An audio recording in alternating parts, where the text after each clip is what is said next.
सभी लोग आराम से थोड़ी देर के लिए बैठ जाइए, ठीक है।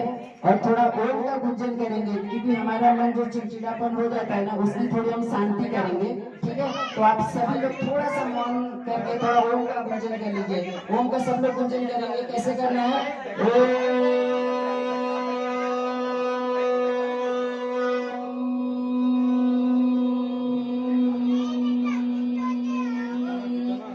हरि ओम।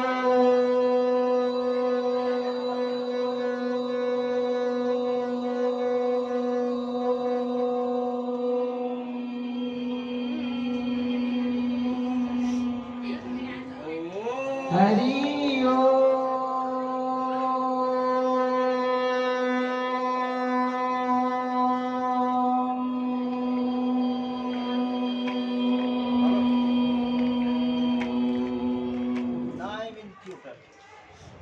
हास्य का प्रयोग करेंगे, सब लोग ताली बजाएंगे और खूब कस के थोड़ा हंसेंगे। मन को पहले रिलीफ करना है, ठीक है। तो सब लोग थोड़ा हास्य का प्रयोग करिए।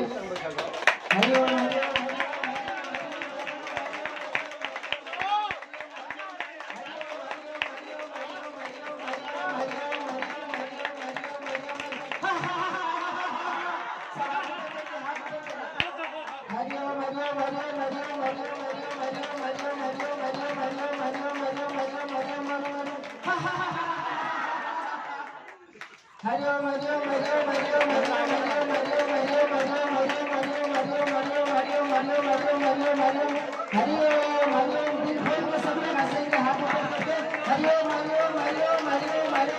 सबके दुख दूर हो जाएंगे, जितने दुख दर्द है सब ठीक हो जाएगा। हरि ओम, हरि ओम, हरि ओम, हरि ओम।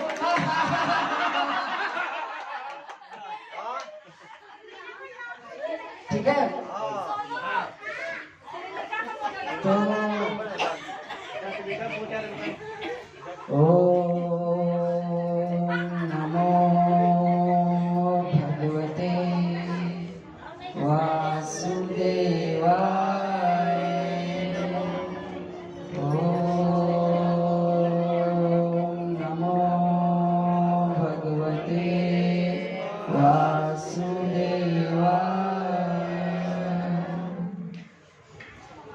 हम आप लोगों को दो कहानी सुनाएंगे। एक तो मन क्या है, मन क्या है, सबके पास मन है लेकिन कर क्या रहा है। और दूसरा धन क्या है। तो हम आज का हमारा जो टॉपिक है मन और धन पे हम आप लोगों को सुनाएंगे। तो सबसे पहले मन के ऊपर सुनाते हैं कि मन क्या है।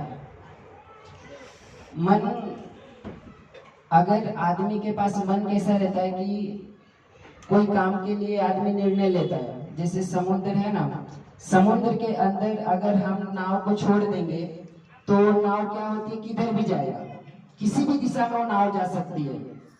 क्योंकि अगर उस नाव को हम सही से लेके नहीं जाएंगे तो वो जो नाव होती है किसी भी दिशा में जाती है। कभी इस दिशा में जाएगी, कभी उस दिशा में जाएगी, कभी इस दिशा में जाएगी, और वो फिर नाव जाके डूब जाती है। क्योंकि उसको कोई दिशा नहीं है ना, कोई आकार नहीं है ना, कोई रूप नहीं मिला उसको, इसीलिए वो नाव डूब जाती है। लेकिन अगर उस नाव का एक चालक जो रहता है, अगर उसको एक दिशा देता है कि इस दिशा में ही जाना है, तो जब वो नाव उस दिशा में चलती है तो मंजिल पे पहुंच जाती है।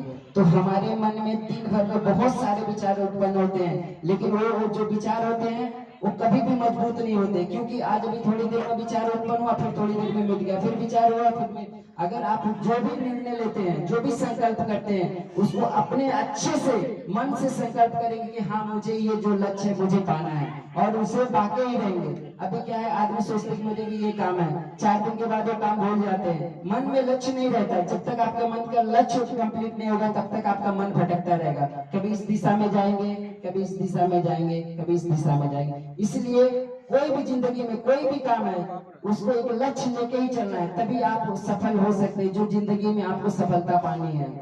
हनुमान जी ने क्या किया था पूरी जिंदगी में, अभी आप लोगों ने हनुमान जी के इतने सुंदर पाठ किया। हनुमान जी का क्या था, कुछ नहीं चाहिए, सिर्फ उन्होंने राम नाम लिया था और सिर्फ राम नाम की सेवा किया था।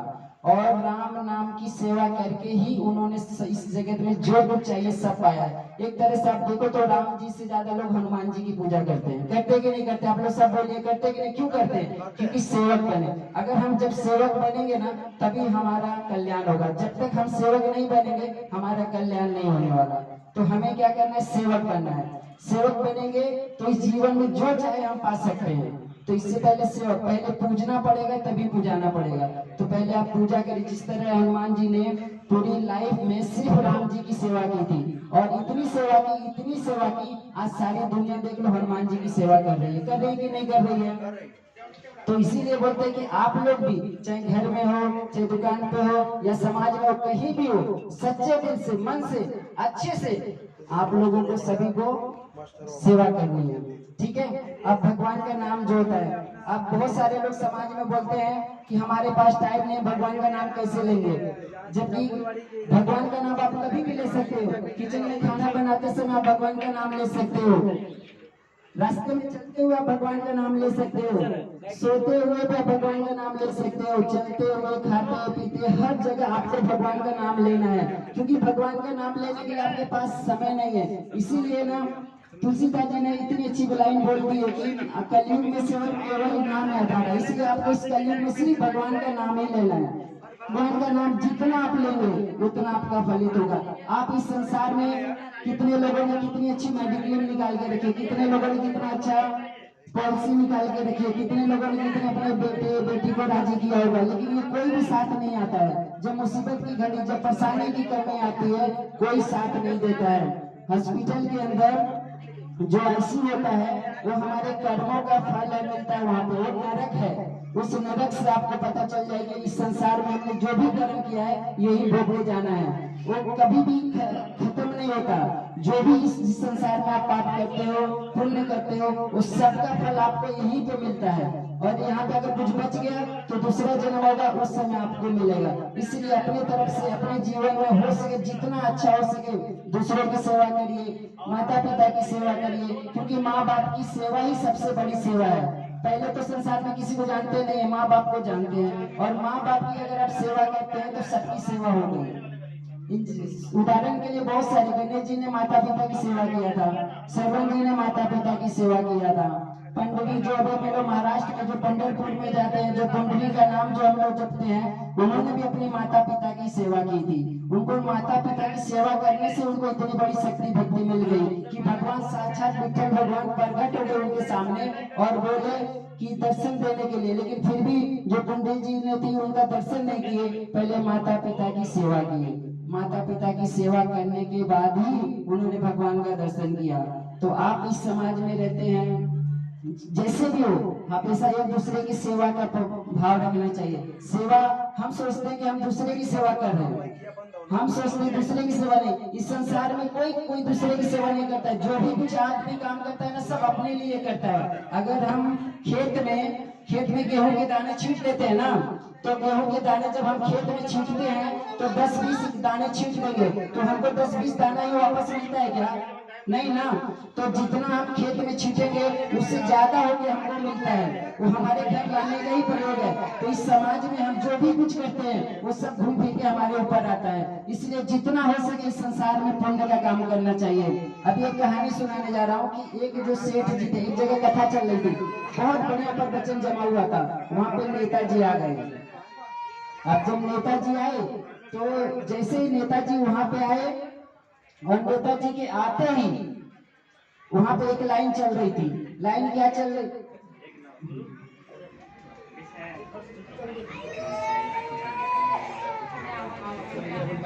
कथा में पहुंचे ना तो उन्होंने एक ही बात बोली कि संत ने कहा कि आप 1 रुपया भी अपने साथ इस समाज से लेके नहीं जा सकते। 1 रुपया भी जो होता है ना, वो 1 रुपया भी आप यहाँ से लेके नहीं जा सकते। लेकिन उस सेठ ने बोला कि मैं तो लेके जाऊंगा, मैं तो सब पैसे लेके जाऊंगा। उन्होंने अपने घर पे गए और अपने जो उनके लोग थे उन सबसे पूछा कि भगवान के पास तो मैं पैसा सब लेके जाना चाहता हूँ, लेकिन मैं कैसे लेके जाऊंगा? तो उनको किसी ने भी कोई उपाय नहीं बताया।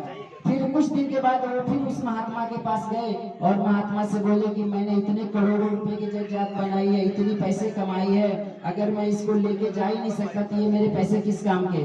तो उस महात्मा ने उनको समझाया कि आपने इस दुनिया में जितनी भी पैसे कमाए हो वो सब पैसे अपने साथ लेके जा सकते हो।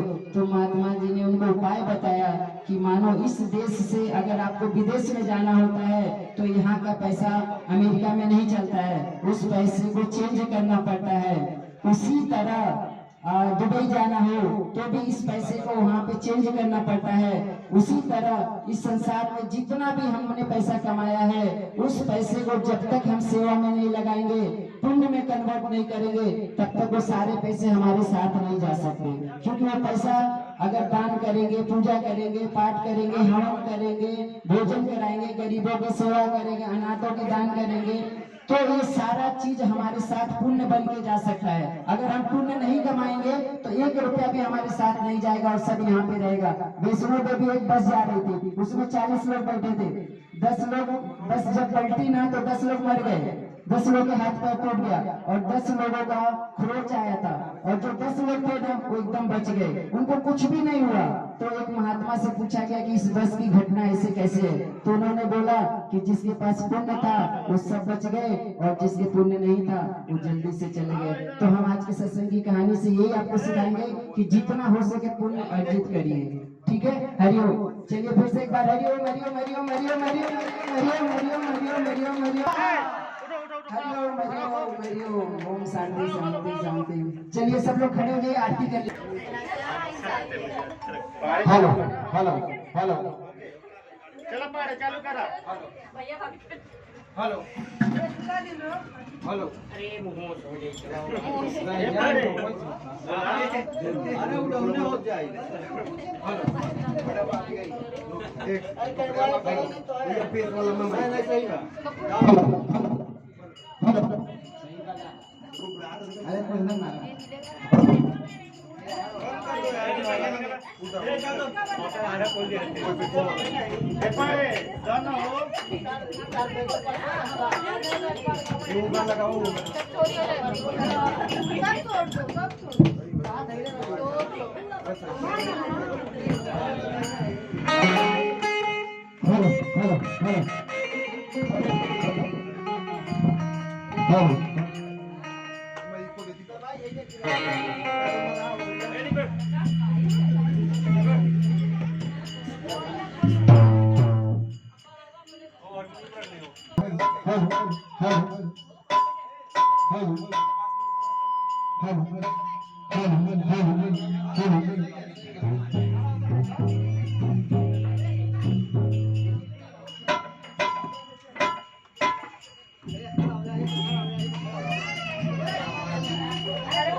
बाबू